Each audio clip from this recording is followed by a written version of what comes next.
संगमनेर तालुक्यातील चिंचोली गुरव येथे सातासमुद्रापारचे पाहुणे चिंचोली गुरवच्या भेटीला. पक्ष्यांच्या किलबिलाटाने परिसर दुमदुमला. निसर्गाची किमया. चिंचोली गुरव येथे परदेशी पक्ष्यांचे देखणे संचलन. निसर्गाच्या साखळीतील एक नयनरम्य सोहळा चिंचोली गुरव परिसरात पाहायला मिळत आहे.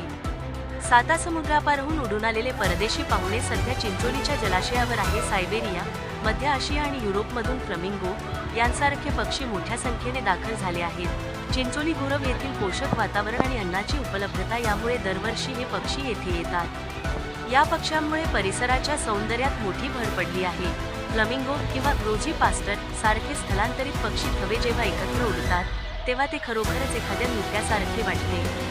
याला शास्त्रीय भाषेत मर्मुरेशन म्हणतात. निसर्गाची शिस्त आणि ताळमेळ. हजारो पक्षी एकाच वेळी आपली दिशा बदलतात, तरीही ते एकमेकांना धडकत नाही.